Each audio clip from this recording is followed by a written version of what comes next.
So we're talking about our picks for the worst villain tonight. And honestly, I have somebody extremely special to me to introduce to you all. Okay. Someone that has fostered a ton of friendships for me across several social medias, has drastically improved my writing, and is sitting on my pillow currently with her tiny nightmare self, my fictional polygonal wife. Folly Regretovator. I I already know what you're gonna say, Purple. So shut the fuck up. She's perfect to me. But what makes her a good I villain? already stinking in here, bro. Or I agree rather, with you. a bad one. Let's start at the very beginning of her rap sheet. Her most notable crime, brutal murder of another character in the game. Folly got her start in this game through an intro promo for a different NPC, Melanie, where she instead rips the head off of the poor rabbit girl for seemingly no reason at all. Spoiler alert, we'll get there. And she utterly delights in what she's done, shown through multiple interactions with Melanie herself once she's revived, other NPCs, and her own dialogue, implying that her general demeanor towards the concept of doing it again is very positive. Now, this isn't great, but it's certainly not up to snuff as some of our other picks. For God's sakes, I thought we had interdimensional demons and child kidnappers in this. What makes just one murder add up to that? Well, it isn't just one. Through official stories released by her creator, it's implied that Folly has killed multiple, if not dozens, of people, entire families, to protect the Garden of Limbo, her forest, her home. She has no qualms with taking out anyone that threatens it. Which is really funny, because aren't these her trees? Anyways, let's gloss over that for a moment. What else has my nightmarish darling done? Let's count it up. Terrorized hundreds of thousands through self-inflicted nightmares. Possession of a major character, forcing him to kill and then break out of prison to manifest herself into the physical plane. Stalking and torture of another main character through visions and dreams. Regular slaughter of dozens of elevator participants. And the cold-blooded murder of a childhood friend. Wait, hold on a second. This friend looks pretty familiar. Isn't that our dear old Melanie? But how could she not recognize Folly after all that time? And to answer that, you have to understand one simple fact. Folly wasn't always like this. In the beginning, she was like this.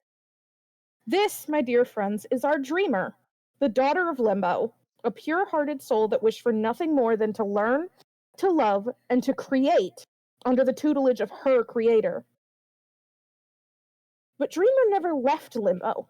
She was never allowed to see the world beyond, being a demigod and cloistered to her home. But despite being able to create life, she still longed for more, to connect. She longed for a friend that she hadn't created. And through letters, she found one. She even hoped to be able to visit her one day. But that day would never come. Because despite the purity of her heart, she grew more and more in power until her own creator saw her as a thing to be jealous of, to fear even, and taught her its last lesson. Hate. Her own parent infected and twisted her until it had ripped the innocence from her in great bloody swaths, and that is why today we have our pick for the worst villain. The great one. This, wrong picture. This, ladies, gents, and germs, is the parasite of the dream parasite.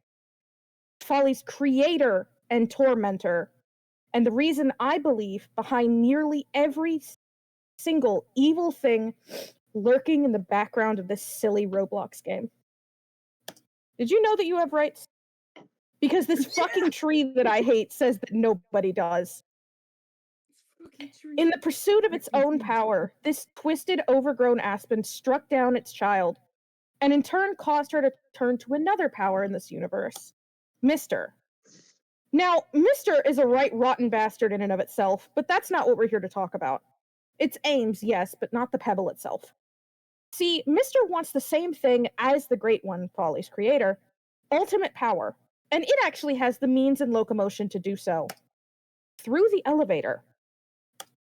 The Regretivator is powered by an endless cycle of energy caused by the creation and destruction of life.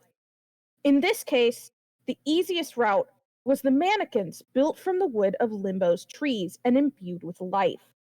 This wouldn't be possible if not for Folly allowing this to happen, allowing her trees to be cut. Through the spread of its influence in the elevator, Mr. gains more and more followers as time passes. And despite not being its most devoted follower, I'm looking at you, that fucking chicken that I hate. Folly sticks by it. She sits by and watches, even spreads its message herself through the nightmares of others that she allows it to haunt, feeding off of their fear and dread. Mr. Spread is one of terror, even directly antagonizing the other NPCs that you meet. And none of it would be possible without that fuck-ass tree. You know why? Because Folly doesn't work with it out of spite or regret. She works with Mr. in order for it to grant her one wish upon ascension. The true freedom she granted upon the one childhood friend she worked so hard to keep from its grasp, never knowing of its true bullshit chicanery and lies. Death. A death Mr. may never actually have plans of bestowing upon her at all. If not for the jealous actions of one greedy god, the event of Regretivator's honestly far too convoluted lore to be placed in one slideshow would have never began. The elevator wouldn't run, Mr. would lie dormant, Pest would live with an unshattered mind, and Melanie may never have died at all. And that's why I've picked it for this night. Not only has it screwed over so many lives, but it's done it without regret.